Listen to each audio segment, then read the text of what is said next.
Hello, dear students. I hope all of you are fit and fine and doing your study very well at your home. Dear students, let us start our today's EVS class. And today we are going to start our chapter number 17, Sun and Moon. Dear students, Sun is a huge ball of hot and burning gases, and star also a huge ball of fire. But we can see sun during the daytime in the sky, and moon and stars we can see during the night time in the sky. So students, let us proceed our today's EVS class. Sun. Okay, what is sun? The sun is very big. Sun जो है ना, जो आप sky में देखते हो सन को, कब देखते हो? डे टाइम में, दिन में देखते हो. तो the sun is very big. Sun क्या है? बहुत बड़ा है. It is a huge ball of hot and burning gases. Huge means होता है बहुत बड़ा या विशाल, जिसे कहा जाए. तो it is a huge ball, ये एक बहुत बड़ी, बहुत विशाल बॉल की तरह से दिखता है. और लेकिन किससे बना होता है? हॉट होता है, गर्म होता है, और बर्निंग गैसेस होती हैं इसमें. यानी बर्निंग गैसेस में ऐसी गैसें होती हैं ना जो बर्न करती हैं, जलाने का काम करती हैं.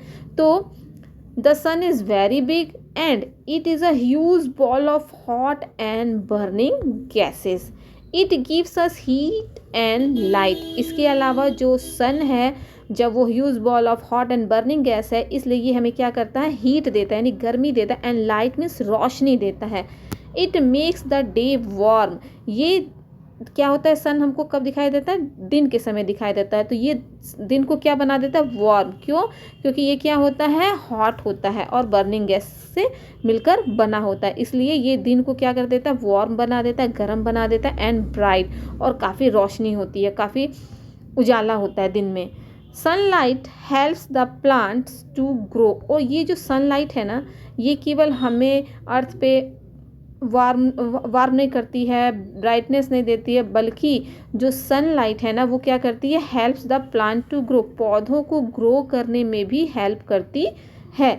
Sunlight helps the fruit on the tree to ripen. जो सनलाइट होती है ना, तो जो ट्री पे फ्रूट्स होते हैं ना, उनको क्या करते हैं? राइपन मीन्स होता है जो फ्रूट्स होते हैं जब कच्चे होते हैं, फिर वो ट्री पे ही जब पक जाते हैं, तो किसी वजह से होते हैं? इस सनलाइट की वजह से ही होते हैं. तो जो सनलाइट होती है ना, वो हेल्प्स करती है किसको? फ्रूट्स जो होते हैं ना ट्री पे, उसको राइपन करने में. The heat of the sun dries wet clothes. और जब सूरज की रोशनी में हम कपड़ों को डालते हैं ना, गीले कपड़े धो के जब डालते हैं, तो वो गीले होते हैं, और जब हम उसको सनलाइट में डालते हैं तो सनलाइट में वो कपड़े क्या हो जाते हैं? सूख जाते हैं. तो जो हीट ऑफ द सन है, वो जो क्लॉथ्स हैं उनको ड्राइज करने का भी काम करता है. तो सन के बारे में आपने क्या क्या समझा? कि सन जो है ना, the sun is very big and a huge ball of the hot and burning gases. Second क्या है? It gives us heat and light. Next, it makes the day warm and bright. Sunlight helps the plants to grow. Sunlight helps the fruits on the tree to ripen. The heat of the sun dries wet cloths. Okay students, after the sunset, अभी तो मान लीजिए दिन में sunrise होता है, सूरज निकलता है मॉर्निंग में, इवनिंग में सनसेट हो जाता है.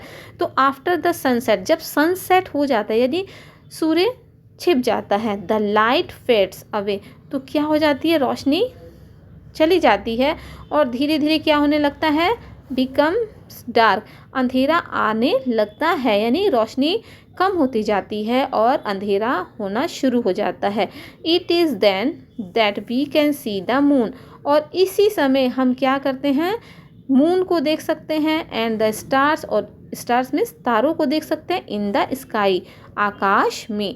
यानी जब सनराइज़ मॉर्निंग में होता है, उसके बाद से जब सनसेट होता है, तो जो रोशनी होती है वो धीमे धीमे कम होने लगती है, और उजाला क्या कहते हैं? अंधेरा होने लगता है. और जब अंधेरा होने लगता है, तो हम मून को और स्टार को कहाँ देख पाते हैं? स्काई में देख पाते हैं. तो we can see the moon and the stars in the sky during the night time. Now next is moon. अभी तो सन के बारे में आपने समझा कि सन क्या ह्यूज बॉल ऑफ फायर है. It gives us heat and light, and it makes the day warm and bright, etcetera etcetera. And what is the moon? The moon shines at night. Night में, यानी moon कब shine करता है? रात में। It is the nearest neighbour of the earth, और ये हमारी अर्थ के नज़दीक है। कहाँ पे है? बहुत नज़दीक है हमारी अर्थ से। And is smaller than our earth, और हमारी अर्थ से छोटा है। लेकिन जो सन है ना, वो हमारी अर्थ से बहुत बड़ा है, हमसे बहुत दूर है। और जो मून है वो हमारी अर्थ के नज़दीक है और हमारी अर्थ से छोटा है। The full moon looks like a big shining ball in the sky. जब आप कभी कभी देखते हो रात में, जब आपको फुल मून दिखाई देता है, पूरा गोल चांद दिखाई देता है, तो ये क्या होता है? बिग शाइनिंग बॉल, एक चमकती हुई बॉल की तरह से हमको दिखाई देता है स्काई में। It has no light of its one, यानी इसकी अपनी कोई लाइट नहीं होती है। जो मून होता है ना, उसके पास रोशनी नहीं है। It shines when sunlight fall on it, ये कब चमकता है? जब सूरज की रोशनी इस पर पड़ती है।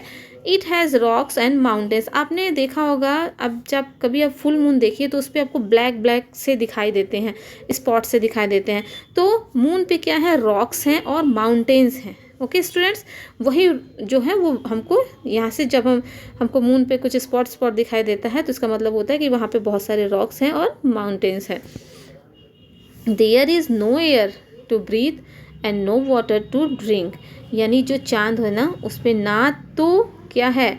एयर है, किसके लिए? सांस लेने के लिए। नो एयर टू ब्रीथ, सांस लेने के लिए हवा नहीं है। And no water to drink, और पीने के लिए पानी नहीं है। यानी मून पे ना तो एयर है और ना ही वाटर है।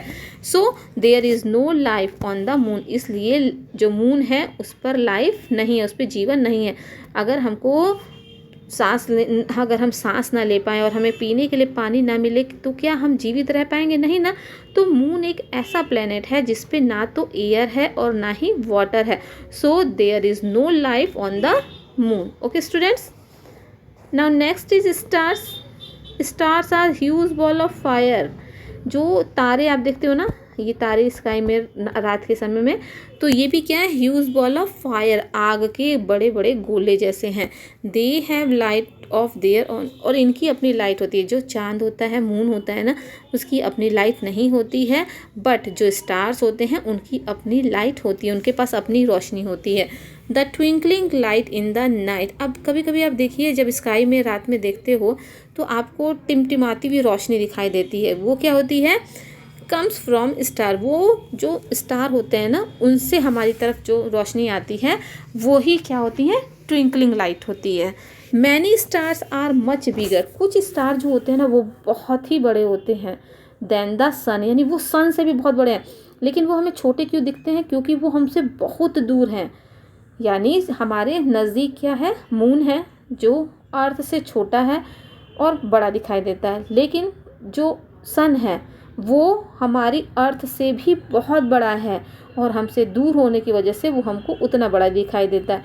लेकिन जो स्टार्स हैं, यानी जो तारे हैं, वो सन से भी बहुत ज़्यादा दूर है और बहुत ज़्यादा दूर होने की वजह से वो हमको बहुत छोटे छोटे दिखाई देते हैं।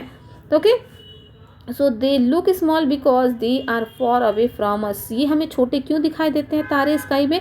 क्योंकि ये हमसे बहुत दूर हैं।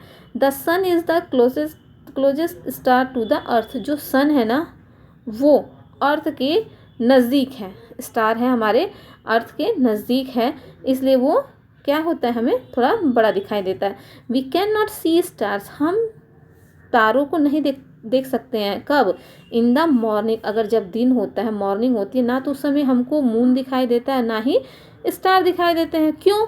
क्योंकि because sunlight is brighter then the light of the stars, क्योंकि जो सन की लाइट है ना वो ज़्यादा ब्राइट होती है, ज़्यादा चमकीली होती है। जो स्टार की लाइट होती है ना, स्टार की रोशनी होती है, तो उस रोशनी से भी तेज किसकी लाइट होती है? सन की लाइट होती है। ओके, जैसे मान लीजिए अगर आपने घर में रूम में दिया जलाया है, ठीक है, दिया जलाया है, अगर आप उस रूम में खूब तेज उजाला कर दीजिए तो क्या होगा? जो सन की लाइट है, जो दिए की लाइट है, वो आपको नहीं दिखाई देगी। ओके स्टूडेंट, नेक्स्ट है मैंस जर्नी इनटू स्पेस, यानी जो लोग हैं उन्होंने वो स्पेस में गए हैं, अंतरिक्ष में गए हैं, वहाँ पे जाके उन्होंने यात्रा की है। जैसे पहले कौन है? Neil Armstrong, you can see in this picture Neil Armstrong को देख सकते हैं। तो Neil Armstrong was the first man, Neil Armstrong जो थे वो ऐसे पहले आदमी थे to step on the moon, जिन्होंने चांद पर सबसे पहले कदम रखा था। और ये चांद पर कब पहुँचे थे? 1969 में। ओके स्टूडेंट, तो मून पे पहले सबसे पहले पहुंचने वाला आदमी जिसने सबसे पहले अपने स्टेप रखे मून पे, वो कौन थे? नील आर्मस्ट्रॉन्ग थे। और ये कब पहुंचे थे? 1969 में। नेक्स्ट है कल्पना चावला। कल्पना चावला का क्या है? Kalpana Chawla was the first women of India, ये भारत की ऐसी पहली महिला थी origin to go into space, जो स्पेस में गई थी। कब गई थी? 1997। यानी स्पेस में जाने वाले सबसे पहले मैन कौन है? Neil Armstrong. ये कब गए थे? 1969 में। और जो इंडियन वुमेन गई थी कहाँ पे? स्पेस में। कब? 1997 में। वो कौन है? कल्पना चावला।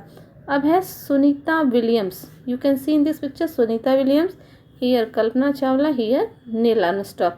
तो Sunita Williams was the first American Indian, ये जो थी फर्स्ट अमेरिकन इंडियन थी, वुमेन थी, हु स्टेड इन स्पेस, जो स्पेस में रुकी थी कितने दिन के लिए? 6 मंथ के लिए। और कब? इन 2007। Okay students, so that's all for today's EVS class. We will meet again in the next video. Till then, stay home, stay safe, and thanks for watching.